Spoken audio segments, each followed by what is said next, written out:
sessions today programmed for the theme session, How to Democratize and Decolonize the Museum, which will be led by, the discussion will be led by Marcelo, and the group with Gabi, Herman and Elvira. And later, after lunch, we'll have the discussion on how to make the collections part of the communities, which will be led by Pablo. The museums may have to embrace that in order to be democratic. And this relates a bit to who is allowed to actually decide what the museum is, and who is allowed to say whether this piece, this sculpture, or this guy should be destroyed or not. Because this is actually not something that we want as part of something that we conserve. I mean, why the decisions about museums should be made by people who are named to be directors of museums? How democratic is that? Who decides what's kept in a museum or not? Natalia, it's a class. It's a complete class issue. I mean, it's a class issue in South America. Is very obvious. No? I mean, in the MASPI, how many black people work at the MASPI? Zero. In the administration.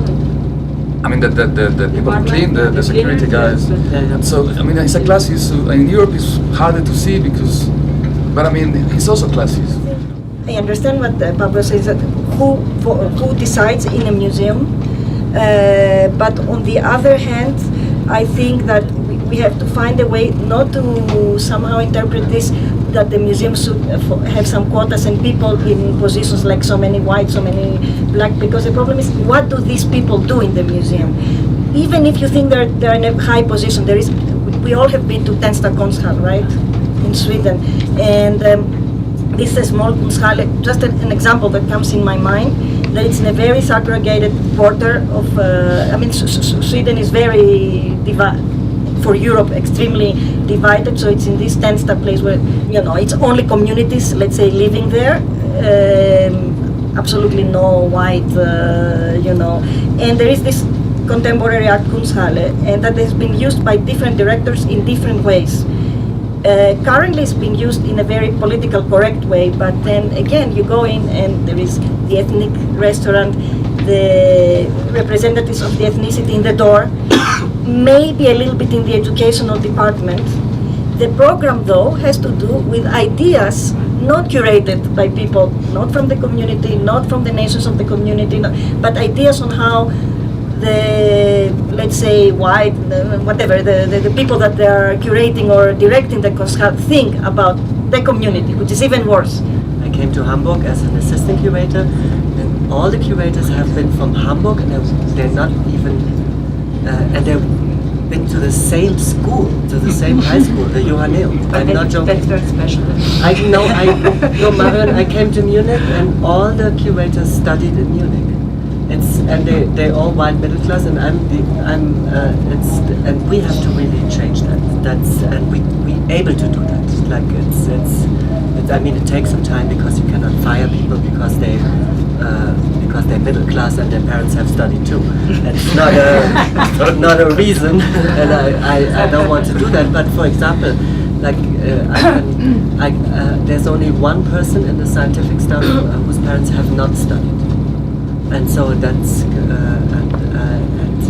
and it's about that, that you have a history of discrimination. Or an experience of discrimination. That's I consider that at the moment, at that very moment in time, as very important, that you have people who can represent that. And the other short thing is that democracy, like as long as democracy is not like representing only the majority. Then it's okay. But if democracy came in many situations in our society, they are entitled to just represent the majority, and that can be a problem. That what they did is they just asked the community what they want, and what the community wanted, the different communities, was extremely crazy things for the contemporary art white box. It was like, we want the tiger motif in the wall, we want fuchsia room for education. And they did this museum. It was operating like that. That looked for some people completely atrocious. I mean, it was they could, and it was almost put down by the museologist, because this could not fit with the standards of the aesthetic of the people that they wanted to direct. my experience of the daily life in the museum is there are many different groups, and very often it could be also a method to confront them. So, for example, we have at the moment a project with the artist Christoph Büchel, who is a very extreme artist. He tries to confront in our project the community of refugees with the community of policemen and policewomen.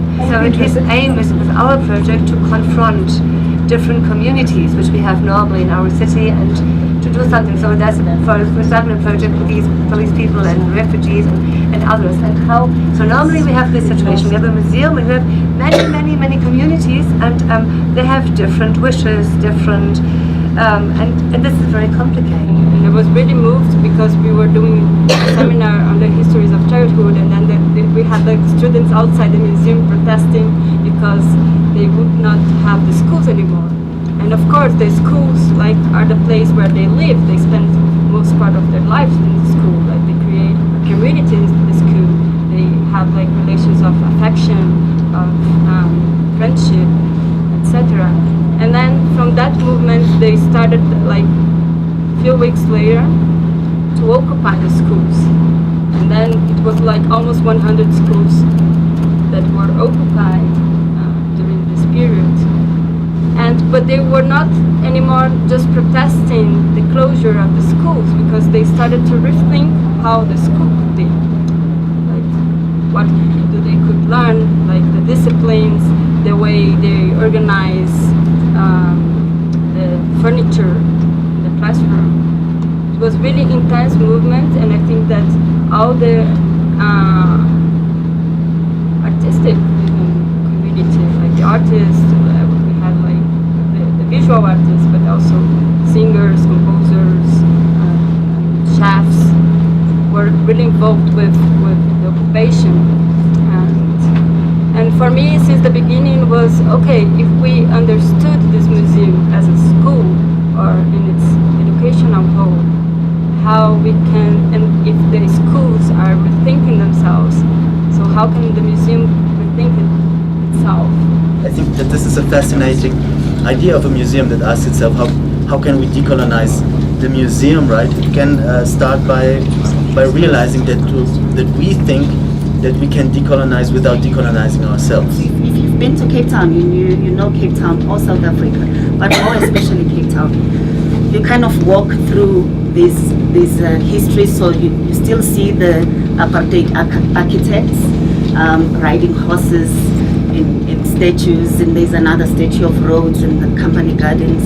So you kind of walk through these histories, and these students were saying, we don't, this doesn't stand for us.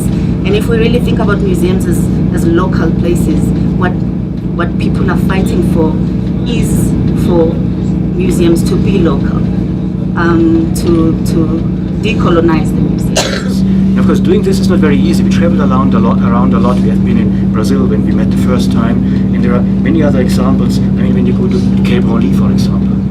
Cape Ronly was a great step forward to really to leave behind this dusty type of ethnographical museums. But of course, it's also problematical. It has been criticized a lot because the objects which they present, it's a wonderful collection, they only are presented as pieces of art. It's a kind of re-aestheticization, re-exotization of this cultural heritage from a European perspective. It's a very Eurocentric museum, and it has heavily been criticized. And of course, we are in close contact with the colleague there, and they in the meantime, they really admit that, we have to change things. But what they are doing very well, and this is really a prototype for us, they have a lot of projects of cooperations with communities all around the world, research projects, bringing temporary exhibitions to Cape Ronly, and they have around 1 million of visitors a year for such kind of collections. I think this is a lot really explained to people about cultural heritage, cultural development, artistic development in other parts of the world. I think it's interesting that Elvira was also saying, it's not only Europeans have that blind spot. Here in Bolivia, this process is also this blind spot. Instead of Eurocentrism, which is believe in yourself, in your academics, you can have egocentrism just replacing that also, right? So the egocentrism we experience here in Bolivia is a similar project. La historia de mi museo fue muy radical hasta 2006. 2000, cuando entré en la carrera, yo no podía pisar el museo porque vestía ropa local y no es para local people, no es para clase media y clase alta. Los directores fueron de clase alta. Yo entré al museo, pues esa mirada, ¿no?, de tejedora, de venir de la práctica, y lo más lindo es conocer la parte académica, porque yo no me engaño. Pude leer lo que hicieron los europeos, lo que hicieron la clase media y lo que hace la comunidad. No engañar al público. Eso es para mí clave, porque el estudio tiene que ser muy completa para poder comunicar. Y creo que la cadena operatoria resuelve eso, para que la gente adopte de cómo fue desarrollado. El museo es visto como una de clase alta y clase media urbana, comunicación para lo urbano, quien no conoce la cultura. Entonces yo dije, tengo que tomar algo muy importante, la comunicación en su propia lengua. Y yo tuve que trabajar las propagandas, las entrevistas en las radios, en Aymara y en Quechua. ¿Y qué es lo que pasó? Había más gente de la comunidad que se venía. So that meant an increase in people from the community who were... Unos empezaban a llorar, justamente lo que dijo el Papa. Some of the visitors started to cry. Culturas que no deberían de vivir para ellos, pero está con vida en el museo. So because they found cultures that weren't supposed to be alive, but they found them in the